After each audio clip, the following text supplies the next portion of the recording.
Okay guys, Rami X back in your video. This is a different kind of video on the channel. Today we're going to be reviewing Rising of the Shield Hero. 4 heroes, pretty simple plot. All plopped down into the world of, well, the Rising of the Shield Hero. That's the translation that I watched on Funimation. I'm an English dub dude. Of course, I do watch sub. I had to watch it with One Piece, just finished it. So I was looking for a quick short anime that I could finish in a span of a day.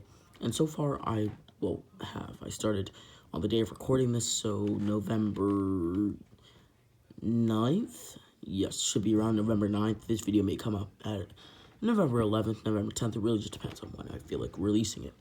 With that being said, we shall now begin. If you are new to the channel, please hit that like and subscribe button, as I, Rami X, would really appreciate it. And if you want to stick around, it would also, be appreciated.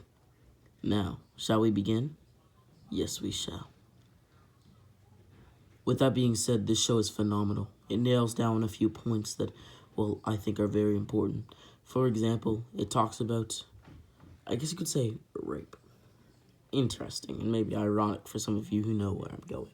But I'm not going to speak on that in this video. With that being said, our main character is framed for one, and it totally wasn't true. Which was honestly sickening to me. It made me very angry. Yo, why is our main character now Fiume? God help me, I hope I'm pronouncing that right. But maybe I'm not. Why is our main character being framed for a rape? This isn't right. And why did he just buy this girl armor that costed half his money? Why is this happening to our main protagonist? But whatever, it is what it is. And eventually he is questioned by the king of the country. I won't explain the logistics of everything, but let's just say, for the sake of it, they're all summoned into a world, and they have to obey this king, at least for the most part. But the king needs their help. So he can't actually execute him on the spot. Rather, he has to wait, and he has to wait. Or I guess you could say he can't even, because, he's needed. Now, with that being said, let's dive further into this series. So far, I want to give this series a 3, because it's been able to make me angry, just from what I've said so far. It's been able to make me care about the characters, and it's also been able to make me know the character's name. I do like knowing a few characters' names at least, and it's a very simple outline of plot, and it's also very interesting. Now, its base level or / rating is 3. As I get into the video, I'll increase that rating, and when I end the video, that will be the last rating you see, or / the best. Shall we begin? Or shall we continue, I should say. Rather. Now, with that being said, he leaves the castle. And this is where I think, this is amazing. Okay? He's gonna, he's basically the underdog. But that's kind of what I thought in the beginning. So you see, when he first left the tower, I was like, oh, this girl's actually helping him. He's learning things. He's, leveling up and things of the sort. And I'll touch upon that level thing later on in the video, which I do genuinely very enjoy. Now, anybody who watched or has watched Don Machi definitely knows what I mean when I talk about leveling. Anyway, I will explain it later. But I think it's pretty self-explanatory. Anyhow, we shall continue. With that being said, when I first saw this girl accompanying him, the same one who blamed him for the rape, quote-unquote, I was happy. I knew it was going to be something. This is what I knew, right? I knew it was going to be something, he's going to get a head start, and even though all the other guys are, really, strong, stuff like that, and they all have actually had previous knowledge on a world like this. They've all played games where they've been in worlds like this, RPGs and things of the sort, VR world, stuff like that. So I was like, this is going to be dope, but our main character is just going to have wait a little harder, or I guess you could say push himself a little harder. But, yeah, so they're also from different areas of Japan, which is also an interesting fact, which I may add. With that being said, I shall continue. So, yeah, sorry, right there I was just looking at my screen, I should say.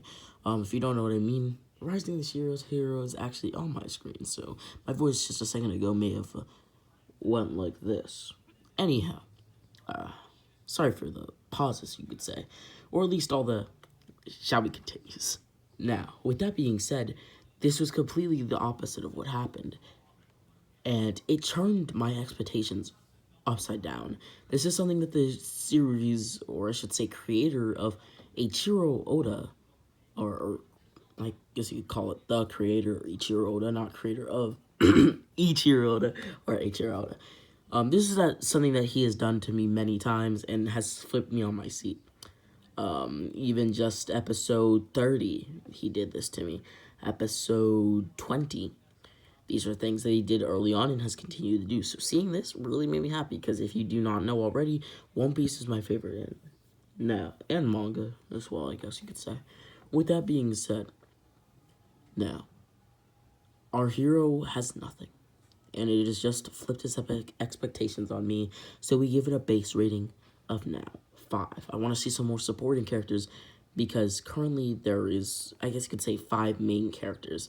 But I don't know if you'd call them main characters, rather main supporting characters. But I don't know where I want to class them as, because we don't necessarily follow their stories all throughout. Now, with that being said, let's continue. So, our main hero has hit rock bottom. And funny enough, he goes to the person who he bought the armor for, this, I guess you could say, girl accompanying him. And he goes to that shop where he got it from. And the guy actually gives him some armor. This guy is probably my favorite, or if not like third favorite supporting character, who actually interacts with the main protagonist on a regular basis. He's actually really cool in my opinion. But yeah, with that being said, they would then enter, or I shouldn't say they, because this guy is just alone and he doesn't have anybody with him, but he would then enter a slave shop, or he would be guided to one, I should say, as he did not enter it willingly, or just, out of the blue, because he saw, like, a poster or anything like that. And in the shop, there was a girl. We then get explained about demi-humans. This puts my rating for Rising of the Shield Hero at a 6.5. A base level right now. That's what our base is going to be for now, 6.5. Why, you may be asking? Because it adds to the world building. We already know the main capital's name. We now know that there's such a thing as demi-humans, and we get more insight into levels. We also figure out that demi-humans, in theory, can level up just as fast as humans, as we do see one with a level 75. Anyhow, as we continue, or I should say our main protagonist actually picks up this girl, right? And they actually create a bond. He feeds her, gives her a bouncy ball, you could say, because she saw a kid playing with one. We then figure out about waves, or I guess you could say we figured about waves a little earlier, but this is where I'm going to mention it. And waves are interesting. Basically, a ton of monsters pop out from the waves. Heroes have to fight them. Pretty simple concept. That gives us a 6.8. Now, this 6.8 is then turned into a 7 when we figure out this character, who's our supporting character, has a sad backstory, and mom and dad were, in theory, both killed by these monsters. But actually, I have a little theory that her mom might be alive. From something I saw in the thing, I saw an oddly close resembling demi-human, or human I should just say, who looked quite like her. Also, for any background noise, I really do apologize. Right now, a lot of stuff is happening in my house, with like moving things and that type of thing, so I strictly do apologize if you do hear any background noise. Now, with that being said, let's continue. Now, with this new character, we figure out that now, or I'll just refer to him as the Shield Hero, his main weakness is his offense. He cannot strike. So this girl, whose, name is Raftalia, in case you didn't know what I said. Just in case, right? And this girl becomes his sword. So he blocks, she stabs. Now, she has this slave mark, which basically makes it so that she cannot defy orders. And at first, it actually makes sense. She's scared to do stuff, so she doesn't want, to attack. And sometimes she has to save her master's life, you could say. But as her bond grows stronger, she does not, not want to attack, even if the foe is huge, even if the foe is powerful. And eventually, the Rising Shield Hero, or Nafumi, is placed into a situation where he is again seen as a monster. Again, monster, I mean, like, something's blamed on him, and that was, well, that occurred before with the whole rape thing. Now, when we see him this time, he's being accused of basically having a slave on his team and how that's wrong. But this girl at this point is not a slave. Rather, she's as happy as she can be. She's lived her happiest life with Naofumi. At least as happy as a life can be after your parents die. But the thing is, she's okay with it, so it's not a problem, right?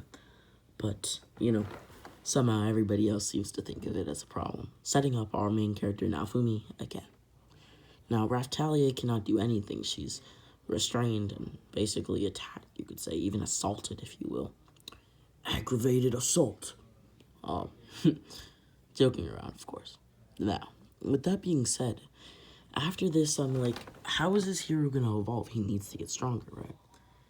And that's kind of where I want to leave it. Because that will be up to the interpretation of you. But let's go through what I've said now.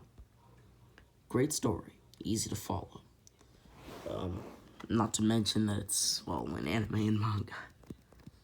We then add in the fact that our main character is an underdog, in some way or another.